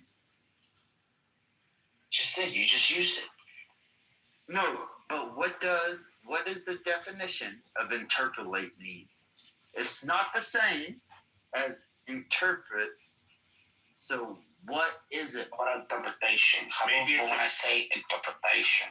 Como lo digo solo en español, interpretation. How do I say it like that? So all you're doing is like...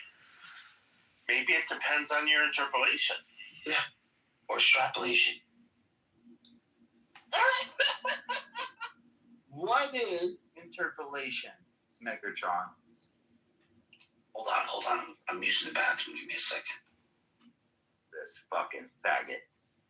Interpolation. Thoughts. I feel my thoughts. Interpolation inside of religious concept is the addition of text. That's what it means. It means nothing else. Jesus? And he tricked you. He tricked you.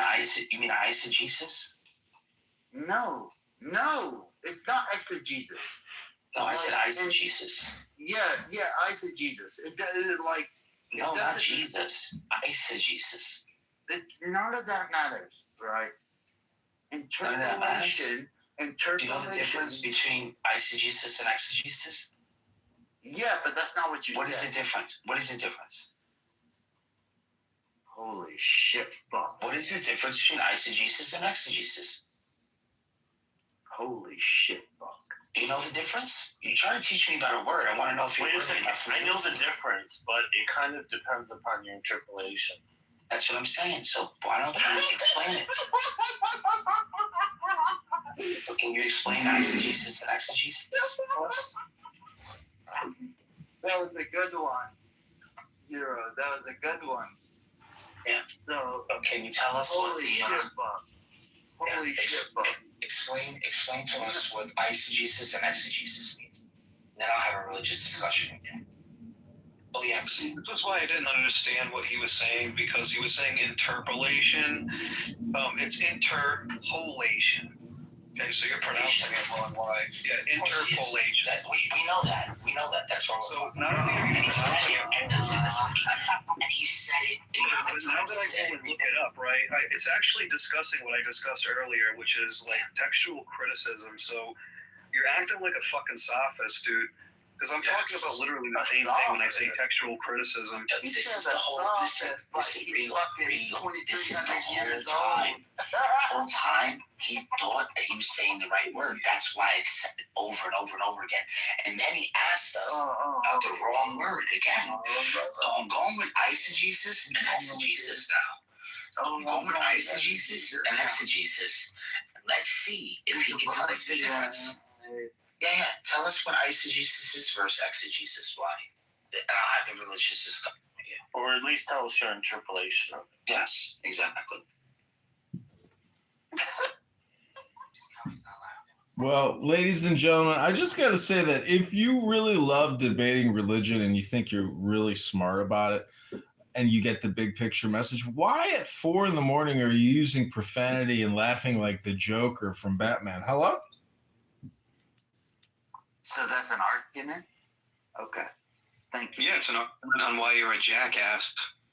No, it's to the point that you're upset about the way that I say words, right? No, Like, you're a fucking retard, remember? And you're a mean retard, and you don't get to be mean to people when you're fucking retarded. I grew up with the speech impediment. And I was right. So you're using a proprietary definition based on your understanding of what interpolation is when it's interpolation. No, that's like not the way that people say it. Are you white? Is he white? It's fine that you think that, but I just want to say this as a counterpoint. I grew up with a speech and no shit, Sherlock. No shit, Sherlock. No shit. Okay, thank you. But that doesn't negate. The tip of your tongue was probably connected to the bottom of your fucking mouth. If I say a word incorrectly, guarantee it. But you know what the word is. You even try to say the word that I say as if you know what that word is, then that would say that you are trying to infer that you know what that word means. So you has to be a better are word. the problem. Regal, it's funny that you're trying to have the religious. I'm ready to have a religious discussion with you. If you keep doing this matter, I'm going to kick you out of the room. Megatron, you would never have a religious discussion. I want to have a you would get destroyed, and you know that. I'm willing to answer any Okay, let's questions. go. Let's go. Let's hear your religious discussion with me. No. I'm here to answer your questions. Dude, okay. I don't have any questions to you. What's your question to me? You're an atheist. What kind of questions would I ask? Atheist about religious discussion. It's a silly question. Okay, that's stupid, rhetorical. It's actually rhetorical at that point, right? Like you're just holding a rhetorical question. So, if you want, anytime, Megatron, you and I can set up where we can. Hello, why does Y keep saying the same thing over and over again? Why? Do you realize you're repeating yourself 10 times now? And we'd like some non-repetitive, non-redundant communication. Hello? Dude, this is at the end of his epistemic rope. He's hanging himself with it right now. He doesn't have anything. He doesn't have this is the end of his epistemic rope right here. Zero epistemology. Wait. Zero theory for it. He's just crashing out. What's the communication that you want? Because I asked you. Said that he challenged. Asked you, right? Because you're the atheist. What did you want? I asked you, do you have any questions about Christianity?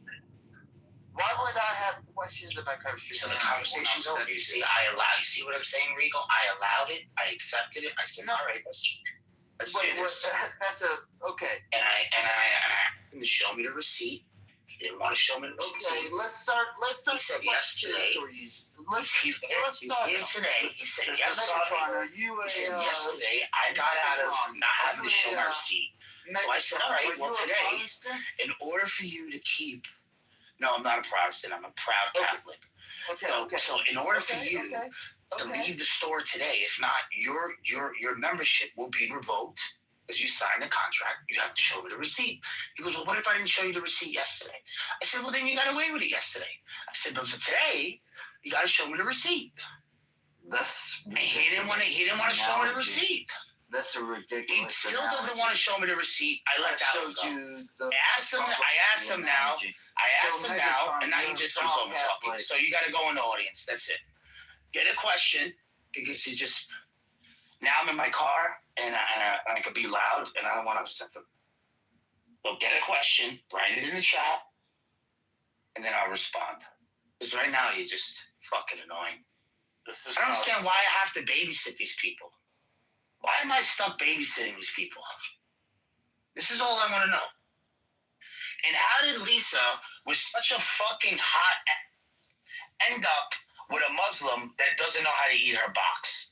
That's what I'm trying to figure out. You fucking, shut the fuck up. Shut the fuck up. Shut the fuck up. Shut the fuck up. You fucking married to a Muslim.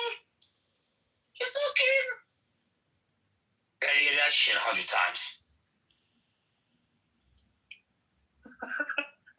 It's kind of odd that she's married to a Muslim, given how much she doesn't like Muslims. He fucking hates that. She secretly wants to break up with him, I think. That's what she's doing. She's psychologically putting herself I just don't understand how you can hate a group of people and then marry one of them. It's very, very odd to me. No, she didn't care then because she was an atheist. Oh, maybe to be with him, she has to be an atheist because she's been going down that road. Oh, well, that does change things, I guess. Oh, yeah. I see some hands raised in the audience, Beggar Chuck. Yeah, but all he keeps doing is repeating himself. We gave him a good 40 minutes to give us an argument, to give us something. I even asked him, I said, do you have any questions about the Bible? He asked me if I'm a Protestant.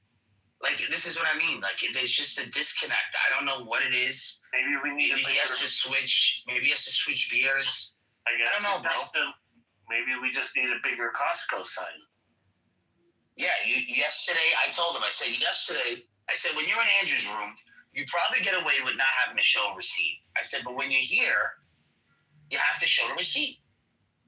He refuses to say, he says, I got away with it yesterday. I said, then I'm going to revoke your account.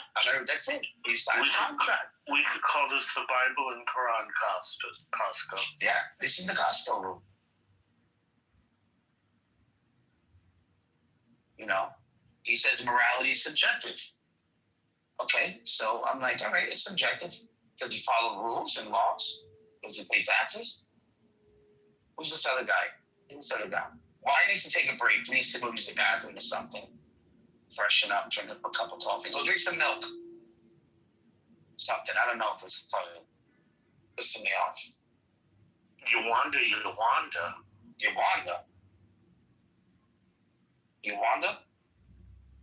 Yawanda raised her hand. CM got upset and left. I can't believe it. He's here. Oh, he's still here. He's still here. I thought he left. You know, I like mathematics, but, I asked CM if he thinks that at this point is his mathematical ramblings just schizophrenia because, I could sit there and draw math for fun. Doesn't mean it's actually saying anything or meaningful. But I'm just trying to say that reading a book is of extreme value. And just having pointless, never-ending conversations, as you know, I keep saying, just read a book if you want enhanced communication.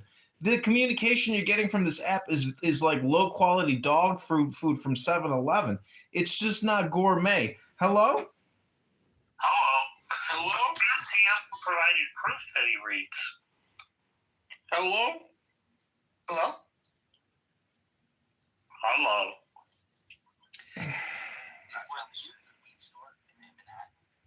It's his place. It's like 2 levels. They got all kinds of fucking weed.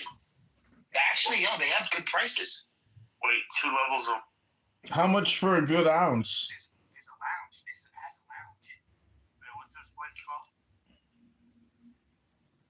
How much do you pay for a good ounce? I mean, I just bought a good ounce for $130. I mean, I don't know if that's that good, but 20, where do you live? 28 grams. Oh yeah, Illinois. I live in Uranus, next to Saturn and Neptune. No, you're in Chicago. You should be able to get good weed. Yeah, I got good dispensaries there. P. Diddy's dispensary is 2 blocks from my shop, my store, my house. illegal products. Smoking just isn't good for you, but reading a book turns out is probably the smartest thing and best thing you could do. I'm just absolutely. CM is reading, dude. CM is reading. Prove it. Come on here and create a room and say, CM reading a book. Read a book for 10 minutes, for God's sakes, on here. What's the big deal? You talk all the time. You want me to? Yeah, I'll come to your stupid room, read a book. I want to confirm you can actually read. Look at his PTR, dude. Look at my PTR, dude. Look at your PTR, dude. Look at that. It's a picture, dude. Oh my God, it's a picture. It's a picture of him reading. It's pronounced picture. Of him reading. Well, I'm not the one reading there, but okay. Oh, that's not you reading? I'm the one that's bored. Oh, is that like your twin brother? Isn't that board racist? Shouldn't all chalkboards actually be black? He's another student in my department. But he looks just like you. My department. He's from Mexico. My app. My Bible. My Jesus. Okay. Lecture 1. General survey of the field.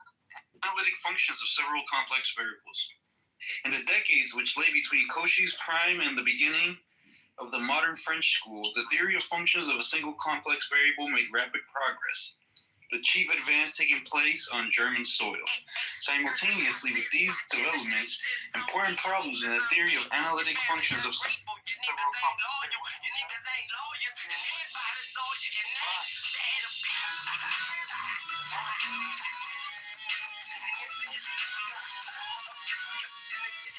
The name of this song is CM is a Bitch by Lil Wayne.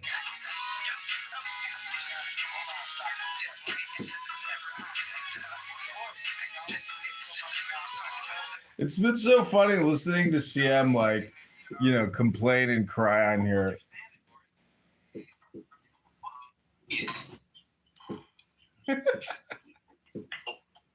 So then I don't understand either. Philosophy, state functioning. Forrest, can you please teach me the problem of evil? Can you tell me about the machine state functioning? What is Hillary Putnam talking about? You should have learned this in college. Hillary Putnam is like huge. No, he's like one of the best philosophers of our time. He was discussing AI in 1973. I mean, the guy's a genius. Sure. So, Boris, you don't know anything about Hillary Putnam? I'm a fucking idiot. I need you to teach me the problem of evil. Would you say that B is isomorphic to its dual space? Yes. I would say that. I figured you would say that. Correct. CM, don't you understand the problem with evil is that God is evil, but God is also good. He's both, or God is, neither. I don't understand. What don't you understand about the paradox? Can you tell me what a paradox is, CM? Again, the key word is paradox. What does paradox mean? Saying that the Turing machine was isomorphic to a human response, where he was trying to figure this out. And this was like his big thing. Yeah. This is called machine state functioning. Turing machine is like a computer, bro. Turing machine, exactly. That's what he was trying to figure out. But he actually, this was like his big paper, and he debunked it. He himself debunked it. And usually philosophers, this is what they do. They put something out there, and they're like, yo, you know what?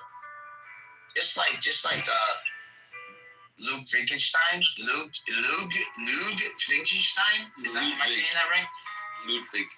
Yeah, Ludwig. He did it too. He had the Tractatus. He was like, this is a masterpiece. He leaves. He comes back to Germany. All his students are like, oh my God, this is so great. But what did you mean in premise 7? One shall not speak, so one shall remain silent. And they were asking him about this because they're like, they all make sense. And he was like, that's it. That's the reason why it's hogwash. Putnam is also for Chicago. You don't know about Hillary Putnam? I don't know much. I mean, although I'm reading up right now. And, Yeah. Hold on. He uses the word Semorphicism. Philosophy of mind, philosophy of language, philosophy of math, and philosophy of science. That's what I'm saying. I'm surprised that you never knew about this with the philosophy of math. This is like like a person that they would discuss, a person that they would talk about. Right. So this is what I'm saying. I'm starting to question your math skills here. It's more computer science and like philosophy. He developed the Davis-Putnam algorithm for Boolean satisfiability problem and helped demonstrate the unsolvability of Hilbert's 10th problem. Look at that. I thought you would have known this. Like, these are your guys. I mean, I know about Hilbert's problem. Anyways, Bart, okay, but he solved it. I'm admitting... How come you didn't solve it? Because he did it before me. I'm admitting to him a retard. I'm stupid. Can you please explain the problem of evil to me? Oh my God, you're stupid if you keep repeating the same question over and over again, but you haven't figured out this thing called Google, ChatGPT, or Grok. How fucking stupid can one fucking repeater be? Repeat yourself 10 times to prove just how fucking stupid you are, how much time you like to waste. Hello, fucking stupid. Is anybody there? Hello? Yeah. So, you like don't get Garth to fucking like say something for once. Ludwig Wittgenstein. Right? Ludwig. What he did was,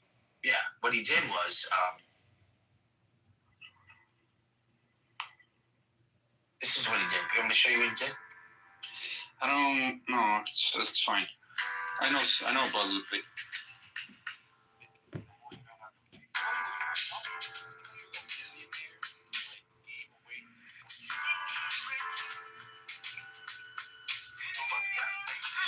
See, why don't you just take up music, CM, and just stop talking? That's what my advice would be to you. Is just stop talking, or maybe try Toastmasters. Try Toastmasters or something, Do something for that speech problem you have. Hello? Because it doesn't really matter how great you are at math. You might be fucking Einstein, but if you can't sell it, what does it matter how great of a mathematician you are if you can't fucking sell it? Sell me this pen.